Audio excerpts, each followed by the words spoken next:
बहुत मार्जिन है, मेडिकल में बहुत कमाई है। तो हाय एवरीवन, आज का वीडियो का टॉपिक है, अगर आप नया रिटेल मेडिकल स्टोर खोलना चाहते हैं, रिटेल मेडिकल शॉप अपनी ओपन करना चाहते हैं या इस मेडिकल फील्ड में अपना बिजनेस स्टार्ट करना चाहते हैं, तो कौन कौन सी बातों का ध्यान रखना है, क्या आपको रिक्वायरमेंट्स होती है। इनिशियल A to Z आपको सारी इन्फॉर्मेशन देंगे।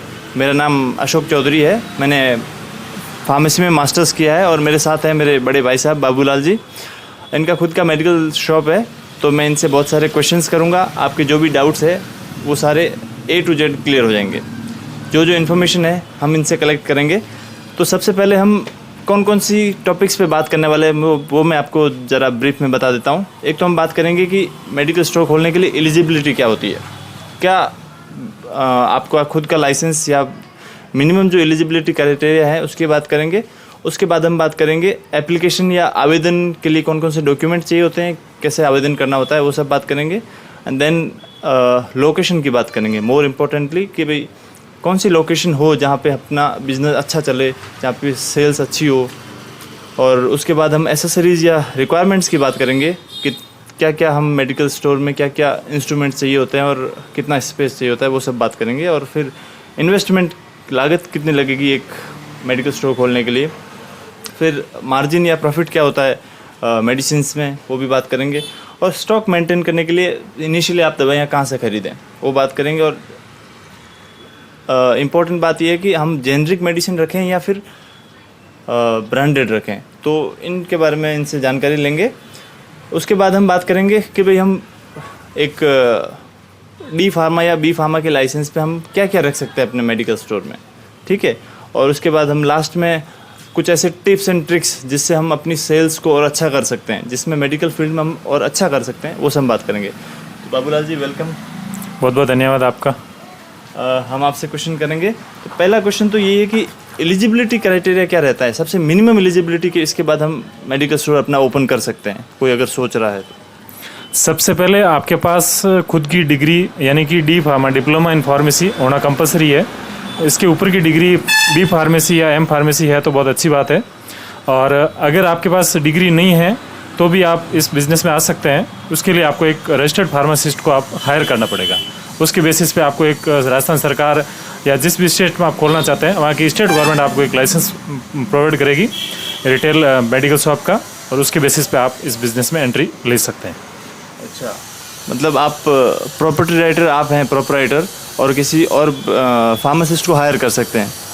जी बिल्कुल कर सकते हैं। उसके लिए प्रोपराइटर आपको खुद को रहना पड़ेगा और एक एग्रीमेंट बनता है, और उस जो फार्मासिस्ट आप हायर करेंगे उसको सैलरी बेसिस पे उसको भी आपको गवर्नमेंट के यहाँ रजिस्टर्ड करवाना पड़ेगा। उस लाइसेंस के अंदर उसका भी मेंशन होगा, उसकी डिग्री यानी कि काम वही करेगा। आपको तो सिर्फ इन्वेस्टमेंट किया आपने, आप धंधा कर रहे हो, लेकिन जो दवाइयाँ देगा, डिस्ट्रीब्यूट करेगा जो पेशेंट को प्रिस्क्रिप्शन पे डिस्ट्रीब्यूशन ऑफ मेडिसिन, वो रजिस्टर्ड फार्मासिस्ट ही कर सकता है अकॉर्डिंग टू लॉ।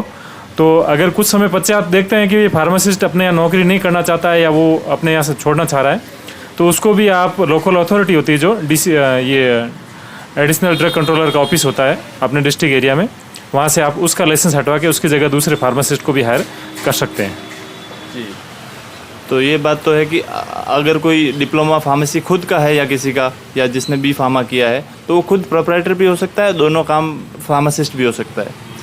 अब हम नेक्स्ट बात करेंगे कि एप्लीकेशन, जो आवेदन के लिए डॉक्यूमेंट्स होते हैं, वो क्या क्या चाहिए होते हैं और कैसे आवेदन करना होता है। देखिए, सबसे पहले तो आपको या तो आप फार्मासिस्ट हैं तो आपकी रजिस्ट्रेशन ऑफ फार्मेसी का जो फार्मेसी का रजिस्ट्रेशन सर्टिफिकेट होता है वो कंपलसरी है। अगर आप नहीं हैं तो आपने जो हायर किया है फार्मासिस्ट, उसका रजिस्ट्रेशन होना चाहिए, उसके सर्टिफिकेट और उसकी आधार की कार्ड की कॉपी और पैन कार्ड की कॉपी, 3 डॉक्यूमेंट उसके। अगर हायर किया है तो आपकी खुद की है तो फर्स्ट हो गया फार्मासिस्ट का रजिस्ट्रेशन सर्टिफिकेट, 10th 12th की मार्कशीट, आपका आधार कार्ड, आपका पैन कार्ड, और आपका अगर शॉप रेंट पे ले रखी है तो रेंट एग्रीमेंट खुद की है, और तो उसके ऑन के जो डॉक्यूमेंट्स होते हैं वो, और एक ब्लूप्रिंट का नक्शा बनता है वो चाहिए होगा है। और एक फार्मेसी की शॉप के लिए रेफ्रिजरेटर की आवश्यकता होती है, और रेफ्रिजरेटर का बिल चाहिए होता है, और भी कुछ जैसे बिजली का बिल है। ये डॉक्यूमेंट्स आपको एक लेके ई मित्र की दुकान होती है, या आप खुद अप्लाई करना चाहते हैं तो खुद भी अप्लाई कर सकते हैं। अप्लाई करने के लिए आपको अलग अलग डिस्ट्रिक्ट की अलग अलग वेबसाइटें होती है, वहाँ पे अप्लाई करके और एक फिक्स अमाउंट का चालान होता है, वो चालान ऑनलाइन पे करके या बैंक के थ्रू भी पे कर सकते हैं उसको। उसकी रिसिप्ट और एक पूरे डॉक्यूमेंटेशन की फ़ोटोकॉपी, ओरिजिनल डॉक्यूमेंट, ये आपको नज़दीकी एडिशनल डिस्ट्रिक्ट कंट्रोलर का जो ऑफिस होता है या कहीं कहीं डिस्ट्रिक्ट कंट्रोलर का भी ऑफिस होता है, ड्रग कंट्रोलर का, वहाँ पे आपको जमा करानी होती है। ये फाइल जमा होने के बाद जो आपकी शॉप है वहाँ का इंस्पेक्शन होगा आपके पर्टिकुलर जो एरिया का ड्रग इंस्पेक्टर होते हैं उनके द्वारा या एडीसी सर के द्वारा। अब जो उनका इंस्पेक्शन होगा, इंस्पेक्शन के बाद ही आपको अप्रूवल मिलेगी या आपका फॉर्म रिजेक्ट होगा, आपकी एप्लीकेशन रिजेक्ट होगा। वो उस ड्रग जो आपकी रिक्वायरमेंट है अगर फुलफिल हो जाती है तो आपको अप्रूवल हो जाएगा, आपको एक लाइसेंस जारी किया जाएगा। उसको फॉर्म 20 और फॉर्म 21 बोलते हैं। उसके बाद ही आप रिटेल का काम स्टार्ट कर सकते हैं, उससे पहले नहीं कर सकते हैं। ओके। और अगर आपका फॉर्म रिजेक्ट हो जाता है तो वापस आपको एक मौका दिया जाएगा कि भाई आप अपने जो रिक्वायरमेंट्स है वो फुलफिल करें और दोबारा आप आवेदन करें। जी, उसमें सीधे तौर पे रिजेक्ट नहीं, जनरली नहीं होता है, उसमें एक ऑब्जेक्शन डाला जाता है। जैसे आपकी मान लो आपने डॉक्यूमेंटेशन है उसमें कोई कमी है, ब्लूप्रिंट सही नहीं बनाया है या ब्लूप्रिंट के अंदर जो आपने दिखाए हैं लैंडमार्क्स वगैरह या आपने एप्लीकेंट का नाम सही नहीं लिखा है ब्लूप्रिंट के अंदर, मान लो ये है माइनर मिस्टेक, तो आपको रीसबमिट करने के लिए बोलेंगे और वो जैसे ही रीसबमिट करोगे अकॉर्डिंग टू उन्होंने जो इंस्पेक्टर ने बोला है तो आपको अप्रूवल हो जाएगा। जी, अब हम नेक्स्ट बात करते हैं कि सबसे अच्छी लोकेशन कौन सी होती है। एक मेडिकल स्टोर तो सब खोलना चाहते हैं, अब उनको ये कन्फ्यूजन रहता है कि लोकेशन कौन सी सबसे अच्छी है, जहाँ पे हमारी सेल अच्छी हो, जहाँ पे लोगों का आवागमन अच्छा हो। तो उस लोकेशन पे भी कई सारे पॉइंट्स होते हैं कि भाई यहाँ रहोगे तो ये फ़ायदा होगा। तो आप क्या क्या सजेस्ट करेंगे? देखिए, लोकेशन में ऐसी बात है, अगर आप सिटी में खोलना चाहते हैं तो उसके लिए सरकारी अस्पताल हो गए, उसके बाहर और मार्केट हो गया, मार्केट के अंदर भी प्राइवेट हॉस्पिटल के बाहर, या फिर ऐसी कॉलोनियाँ हैं, कॉलोनियों के जहाँ आवागमन होता है लोगों का, जहाँ ज़्यादा होता है वहाँ पे भी आप सेल कर सकते हैं। और दूसरी बात है कि आप जैसे सिटी से वापस एग्जिट होते हैं लोग, उस साइड में अगर आपका केमिस्ट शॉप है तो आप थोड़ा बेटर रहता है। ये लोकेशन के लिए है। बाकी दुकान है जो उसकी जो इजी टू एक्सेस होना चाहिए, ज़्यादा गली के अंदर वो होगा तो वहाँ लोगों थोड़े कम आ पाते हैं। जहाँ पब्लिक ज़्यादा आती है, बस स्टैंड हो गया है, वहाँ क्या है जैसे डॉक्टर का प्रिस्क्रिप्शन है इजी रूप से मिल जाएगा।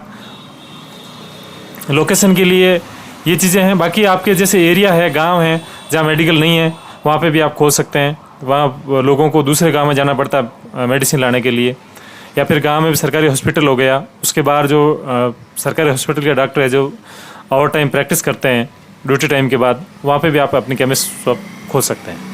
तो सही बात है।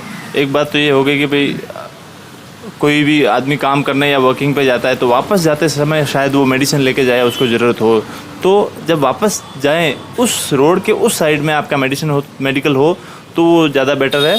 और आपने बताया कि जहाँ प्रिस्क्रिप्शन आ सके तो वो सबसे अच्छा होगा कि भाई डॉक्टर नज़दीक है कोई, तो जहाँ से हॉस्पिटल के पास खोला तो वहाँ प्रिस्क्रिप्शन आएंगे, वहाँ सबसे बेटर रहेगा। इसके बाद हम पूछेंगे कि एसेसरीज़ क्या चाहिए होती है, क्या क्या रिक्वायरमेंट्स होती है, क्या स्पेस चाहिए मेडिकल स्टोर खोलने के लिए, कौन कौन सी मशीन्स हमको पहले से चाहिए मेडिकल स्टोर खोलने के लिए, तो वो आप बताएं। देखिए कि अगर रिटेल शॉप का लाइसेंस मिलने से पहले जो ज़रूरी चीज़ें होती है वो होती है एक मिनिमम एरिया का रिक्वायरमेंट। जो आपकी शॉप होती है वो उस पर ईजी टू एक्सेस होना चाहिए लोगों का, और दूसरा एक उसका मिनिमम एरिया होता है 120 स्क्वायर फीट का। रिटेल शॉप के लिए कम से कम 120 स्क्वायर फीट की दुकान होनी चाहिए, और दुकान के अंदर 8 फीट से नीचे 25 यानी कि जो पत्थर की एक दीवार डाली होती है ऊपर, वो नहीं होनी चाहिए। और आपके पास एक अच्छी कंपनी का चालू कंडीशन में रेफ्रिजरेटर होना चाहिए, और दुकान के अंदर वाइट कलर जनरली ये फार्मेसी के लिए है, वाइट कलर होना चाहिए, और रैकें भी बनी हुई होनी चाहिए लकड़ी की या लोहे की, जो आपको ठीक लगे। कांच की भी बना सकते हैं आप, कोई इशू नहीं है। और जो नॉर्मल फर्नीचर होता है वो कम से कम आपके पास होना ही चाहिए।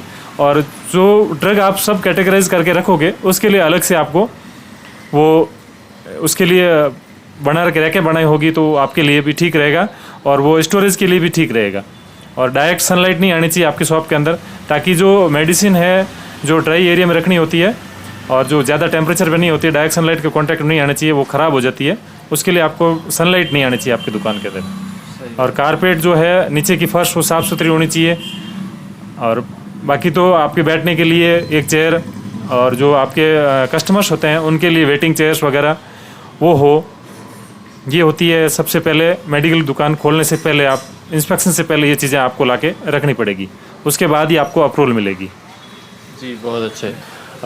अभी मैं आगे हम बात करेंगे कि भाई मेडिकल स्टोर कोई खोलना चाहता है तो क्या लागत, इनिशियली क्या उसको इन्वेस्ट करना पड़ेगा, तो वो डिफरेंट है कितना बड़ा खोलना चाहें, लेकिन आप पूरा ब्रीफ में एक बार बता दें।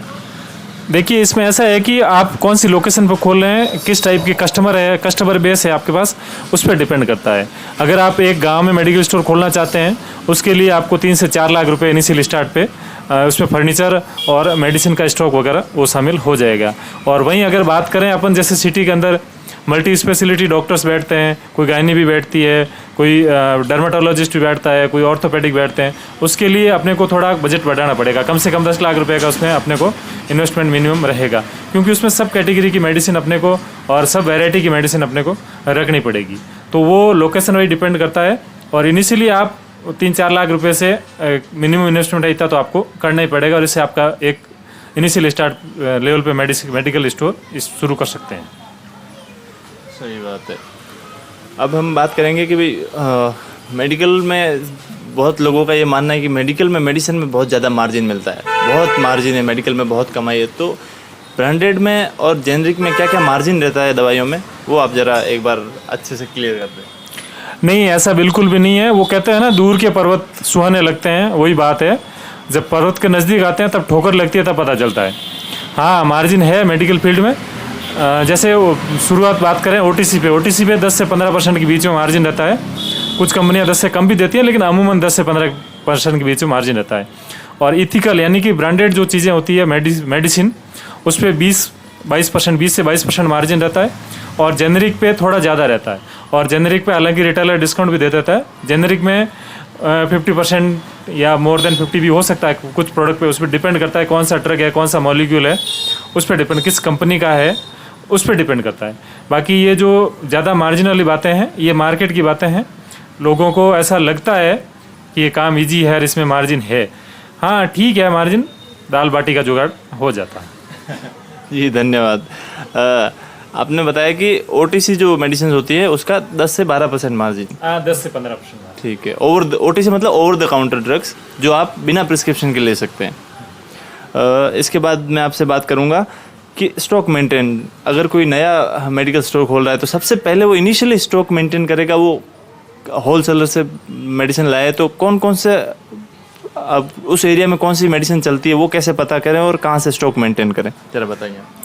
देखिए, एक रिटेलर जैसे उसको हमेशा दवाई डिस्ट्रीब्यूटर यानी कि होलसेलर से लानी पड़ेगी, तभी वो मार्जिन कमा पाएगा। अगर दूसरे रिटेलर से लाएगा और वो बेचेगा तो मार्जिन नहीं कमा पाएगा, क्योंकि मार्जिन तो उसने पहले कमा लिया है।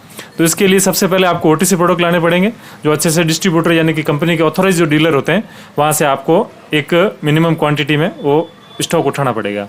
वो स्टॉक लाके आपने रख दिया। उसके बाद बारी आती है अपने को दवाइयों की।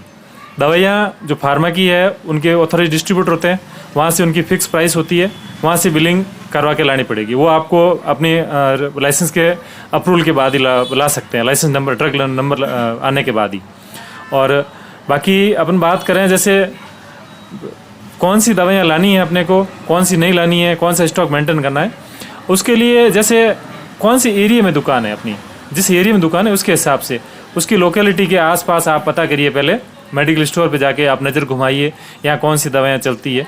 और या फिर अपने किसी दोस्त को जो वहाँ नौकरी कर रहा हो या जिसकी मेडिकल शॉप हो, एकदम नज़दीक वाला तो नहीं बताएगा अमूमन, लेकिन थोड़ा दूर वाला बता देगा आपको कि हाँ भाई उस एरिया में जनरली ये, कई बार उसके पास ही पर्ची जाती है दूर भी, तो बता देगा कि उस एरिया में ये दवाइयाँ चलती है।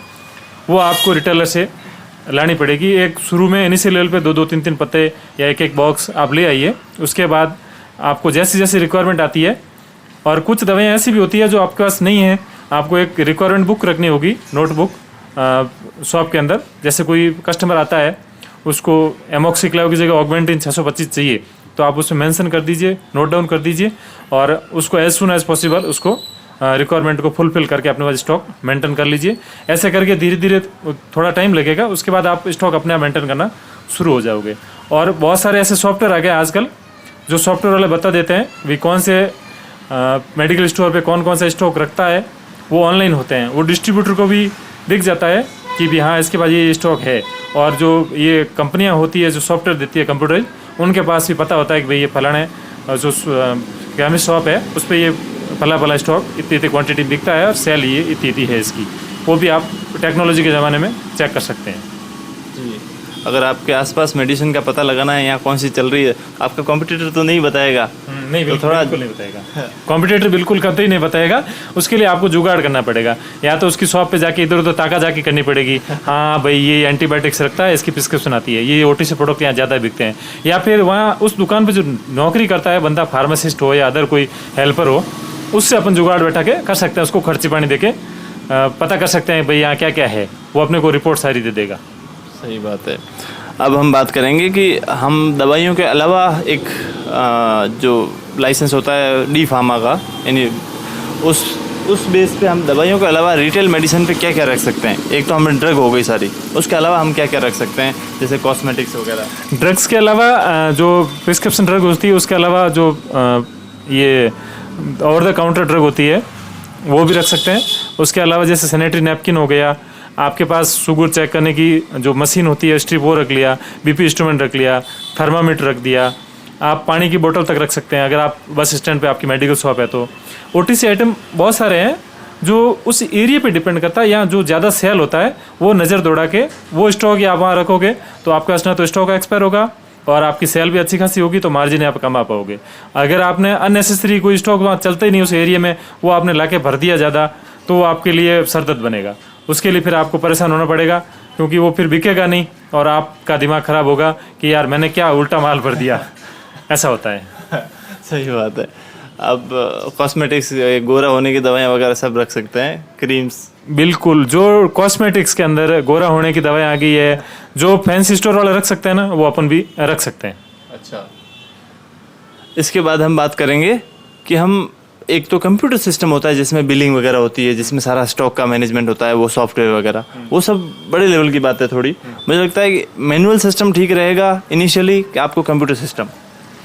देखिए, आप पे डिपेंड करता है कि आप खर्चा करना चाहते हैं या मैनुअली करना चाहते हैं। अगर खर्चा थोड़ा बहुत करके आप स्टॉक एकदम प्रॉपर मेंटेन करना चाहते हो, जैसे उसमें स्टॉक बराबर दिख जाएगा, जैसे कम चीज़ है कोई, अगर मैनुअली है तो अपने को देखनी पड़ेगी जाके रैक में, भाई हाँ ये 10 स्ट्रिप थी, अभी 1 स्ट्रिप बची है, अभी इसको स्टॉक मंगाना पड़ेगा। अगर कंप्यूटर में है तो आपको पहले ही वो अलर्ट दे देगा कि भाई आपके पास ये 9 स्ट्रिप बेच दी है, 1 स्ट्रिप बची है, आप इसका स्टॉक ले आइए। और अगर आप थोड़ा बहुत देखते हैं कि शुरू में मैं देख रहा हूँ, ट्राई कर रहा हूँ, तो साल 4-6 महीने आप मैनुअली आप रख सकते हैं। और मैनुअली बिलिंग का भी सिस्टम है, मैनुअली बिलिंग कर सकते हैं। उसमें आपको एक बिल बुक छपानी पड़ेगी और बिल बुक में ड्रग लाइसेंस, फर्म का नाम और फार्मासिस्ट के सिग्नेचर वगैरह, जो एक परफॉर्मा होता है ड्रग बिल का, वो उसके थ्रू ही आपको काम करना पड़ेगा। अच्छा, आपने पीछे अपना लाइसेंस पूरा डिस्प्ले किया हुआ है, वो लाइसेंस दिख रहा है आपको पीछे? जी, तो ये लाइसेंस बहुत ज़रूरी है। ये लाइसेंस के बिना हम काम नहीं कर सकते हैं, और लाइसेंस डिस्प्ले करना भी बहुत ज़रूरी है। ये फॉर्म होते हैं 2, वो दोनों यहाँ डिस्प्ले, जो पब्लिक जहाँ देख सकती है वहाँ डिस्प्ले करना बहुत ज़रूरी है। सही बात है। एक आजकल बहुत चल रहा है कि जो मेडिकल शॉप होती है वो डॉक्टर के कोलैबोरेशन में होती है। जैसे शाम को 4 घंटे एक डॉक्टर आएगा MBBS, वो बैठेगा, तो बाहर बोर्ड लगा होता है, वो सब कि भाई यहाँ डॉक्टर भी देखता है और केमिस्ट शॉप भी है, तो वो करना बेनिफिशियल रहेगा। हाँ, वो ठीक है। अगर आपके डॉक्टर टाई अप में होता है तो एक्चुअली उस डॉक्टर का जो प्रिस्क्रिप्शनल ड्रग होता है वो 99% आपके यहीं से जाएगा। ये एक जो धारणा बन गई है कि इन डॉक्टर साहब ने जो लिखा है वो यहीं मिलेगा, और वो वहीं से लोग लेके जाते हैं। उनकी एक साइकोलॉजी भी सेट हो गई है। अगर आपकी के कोई डॉक्टर की है बात, ट्यूनिंग अच्छी है, तो आप उनसे टाई अप कर सकते हैं। उनको आप शॉप के अंदर भी स्पेस दे सकते हैं और शॉप के बाहर भी उनका क्लिनिक आप खोल के, उनका जो चैम्बर बना के, वहाँ से भी आपको एडिशनल जो बेनिफिट्स मिल सकते हैं। अच्छा, तो ये अच्छी बात है। और अब हम बात करें कि ड्रग इंस्पेक्टर का जो इंस्पेक्शन होता है, कई बार वो आके चेक करते हैं, या उसका क्या प्रोसेस रहता है, वो साल में कितनी बार आते हैं? देखिए, वो उनका डिपार्टमेंटली डिसीजन होता है कि कब आते हैं वो, लेकिन अमूमन वो 1 साल में एक बार हर एक जो रिटेल शॉप होती है उसका इंस्पेक्शन होता है। उसमें वो लोग जो अपना परचेज बिल है वो चेक करते हैं, सेल बिल है वो चेक करते हैं, बाकी अपना स्टोरेज है, अपना हाइजीन है कि नहीं है मेंटेन, और बाकी जो शेड्यूल H1 का रजिस्टर है वो सही है कि नहीं है, ये सब कुछ चेक करते हैं। और वो अमूमन कई बार साल में एक बार होता है, कई बार 6 महीने में हो जाता है। अगर आपकी शिकायतें हैं, हो किसी प्रकार की कुछ शिकायत कंप्लेंट हो रही है वहाँ डिपार्टमेंट में, तो आपकी रेगुलरली भी कई बार वो हो सकता है इंस्पेक्शन। जी, तो इंस्पेक्शन भी आते हैं, उसके लिए आपको सारी बहुत ही मेंटेन करके रखना होता है अपना मेडिकल शॉप। अब लास्ट में हम बात करेंगे कि हम एक्स्ट्रा क्या कर सकते हैं मेडिकल में, क्या हम सेल बढ़ाने के लिए और क्या कर सकते हैं, लोगों को अट्रैक्ट करने के लिए और क्या कर सकते हैं, कैसे हम अपनी सेल्स और अपना प्रॉफिट इंक्रीज़ कर सकते हैं। उनमें कुछ लोग होम डिलीवरी करते हैं, अपने पेशेंट्स को पकड़ के रखते हैं, वो सब कैसे करें आप ज़रा बताएं। देखिए, वो लोकेशन वाइज डिपेंड करता है वैसे तो। हालांकि जैसे सिटी के अंदर आपका मेडिकल स्टोर है तो सबसे पहले तो इजी टू एक्सेस होना चाहिए, जहाँ लोग आसानी से पहुँच सके। दूसरी बात, डॉक्टर के नज़दीक में होना चाहिए, जो जहाँ आपकी प्रिस्क्रिप्शन जो आती है जिस टाइप की, और सब दवाएं आपके पास अवेलेबल होनी चाहिए। स्टॉक मेंटेन होना चाहिए आपके पास प्रॉपर। और आजकल पार्किंग की व्यवस्था भी आपके पास में बिल्कुल पास में होनी चाहिए। और लोगों के लिए बैठने की व्यवस्था होनी चाहिए, उनके लिए पीने के पानी की व्यवस्था आपके पास होनी चाहिए। और बाकी आप अच्छा डिस्काउंट देंगे, और अगर आप सही क्वालिटी की मेडिसिन सही दाम में देंगे तो लोग दौड़ के आपके पास आएंगे। सही बात है। आपका एक फार्मासिस्ट का बिहेवियर बहुत मैटर करता है। सबसे पहले फार्मेसी में सिखाया जाता है आपको कि आपका बिहेवियर पेशेंट्स के प्रति कैसे आप उनसे बात करते हैं, वो पेशेंट्स को अट्रैक्ट करता है। जी, डॉक्टर जो है वो बीमारी को डायग्नोसिस करके उसका ट्रीटमेंट लिखता है। अब जो पेशेंट मेडिसिन लेगा वो फार्मासिस्ट के भरोसा करके और उसके बताए हुए अनुसार ही लेगा। अगर आपका दवाई लेने का तरीका बताने का एक अच्छा है और आपका व्यवहार अच्छा है, पेशेंट के 3 बार पूछने पर भी आप बिना गुस्सा हुए एकदम सही तरीके से प्रॉपर उसको बता देते हैं। जैसे कोई सिट्रासोल दवाई आती है, उसको पानी में मिला के लेना है, वार्म वाटर होना चाहिए, कितना पानी लेना है, दिन में कितनी बार लेना है, इसके क्या साइड इफेक्ट हो सकते हैं, आपको तो बताओगे उसको पेशेंट को, तो वो आप में इंटरेस्ट लेगा। वो दोबारा कोई भी ज़रूरत पड़ेगी या किसी को रेफ़र करेगा, वो माउथ पब्लिसिटी होती है, वो दूसरे लोगों को रेफ़र करेगा, भाई फला केमिस्ट शॉप पे जा, वहाँ पे आपको दवाई देंगे, सही दाम में देंगे, और वहाँ जो फार्मासिस्ट है वो अच्छा आदमी है और वो आपको सही तरीके से समझाता है दवाई के क्या अवगुण हो सकते हैं, मतलब साइड इफेक्ट क्या हो सकते हैं वो भी बताएगा। जैसे कुछ मेडिसिन से नॉइज़े वगैरह हो सकता है, तो पेशेंट कई बार घबरा जाता है घर जाने दवाई लेके कि अरे यार मेरे तो ये हो गया, मेरे को उल्टी जैसा लग रहा है। तो अगर उससे पहले ही फार्मासिस्ट उसको अवेयर कर देगा तो उसमें उसको इतना इशू नहीं रहेगा। वो उस पर अवेयर रहेगा तो वो बोलेगा यार चलो इस मेडिसिन से हो सकता है, इसलिए हुआ होगा, आपको टेंशन लेने की ज़रूरत नहीं है। तो व्यवहार बहुत मैटर करता है, कुछ नहीं बहुत कुछ मैटर करता है, व्यवहार है। और अगर आपके पास नॉलेज है मेडिसिन के बारे में, ड्रग के बारे में, कॉन्ट्राइंडिकेशन क्या हो सकते हैं दूसरी ड्रग से, कितनी देर में लेनी है दवाई, और खाना पीना इसके साथ क्या करना है, वो सब कुछ अगर आप डिटेल बताओगे उससे पेशेंट को, तो नेचुरली आपके पास ही आएगा वापस से। ये अच्छा एक आइडिया है। सही बात है। अब हम एक है कि भाई जेनरिक ज़्यादा अच्छा है, मेडिसिन जेनरिक ज़्यादा रखें कि ब्रांडेड मेडिसिन ज़्यादा चलती है, कौन सा रखें, किस में फ़ायदा है? देखो, वो फिर से मैं दोहराना चाहूँगा कि वो डिपेंड करता है कि डॉक्टर किस टाइप की मेडिसिन रिकमेंडेड करता है। आप फार्मा और ब्रांडेड दोनों ही दवाएं आपके पास अवेलेबल होनी चाहिए। और कई बार पेशेंट कहता है नहीं मुझे तो सारी ब्रांडेड चाहिए, तो आप ब्रांडेड दे दीजिए। कई बार पेशेंट कहता है नहीं मुझे जेनरिक दे दो, थोड़े कम बजट में हो जाए तो ठीक है, तो उसके लिए आप जेनरिक भी दे सकते हैं। जेनरिक के लिए जैसे राजस्थान के जो पूर्व चिकित्सा विभाग के मुखिया थे और जो जेनरिक के जनक भी कह सकते हैं हमारे यहाँ राजस्थान में, डॉक्टर समीर शर्मा सर, समीर शर्मा ने वो भी कहते हैं हमेशा कि भाई जेनरिक और ये फार्मा की मेडिसिन है इक्वल है, इनके अंदर जो मॉलिक्यूल है वो इक्वल है। आजकल राजस्थान सरकार की जो सरकारी डॉक्टर्स का प्रिस्क्रिप्शन होता है उसके नीचे भी एक लाइन लिखी होती है कि जेनरिक दवाइयाँ इथिकल फार्मा की दवाइयों के बराबर ही कारगर हैं और ये बढ़िया क्वालिटी में आती है, तो आप वो भी दे सकते हैं। जी बहुत बहुत धन्यवाद। हमने बहुत सारे क्वेश्चंस किए, आपने हमारे व्यूअर्स को बहुत ही अच्छा एजुकेट किया और मैं मेक श्योर करता हूँ कि इससे आपको बहुत फ़ायदा होगा। अगर आप नया मेडिकल स्टोर खोलना चाहते हैं और ये बातें आपने पूरी देखी है और ऐसे ही हमारे साथ बने रहिए और नए इन्फॉर्मेटिव वीडियो के लिए मेडिकल फील्ड का ही हमारा चैनल है फार्मा क्वेरीज, इसके साथ सब्सक्राइब करें, बने रहें, तो आपके ऐसे इन्फॉर्मेटिव वीडियो इससे और फार्मेसी और स्टोर मेडिकल स्टोर के रिलेटेड आपको वीडियो मिलते रहेंगे, कैसे आपको सेल्स बढ़ानी है, कौन सा पर्टिकुलर उस टॉपिक पे वीडियो बनाएंगे, तो उसमें और बेनिफिशियल बातें आपको मिलेगी। जी, अगर आप नए हैं तो चैनल को सब्सक्राइब कर दीजिए, और भी अगर आपकी कोई क्वेरी है तो कमेंट बॉक्स में ज़रूर डाल दीजिए। अगर आप हमसे परेशान हैं तो हमसे कहिए, अगर हमसे खुश हैं तो औरों से कहिए। धन्यवाद। धन्यवाद। Thank you everyone.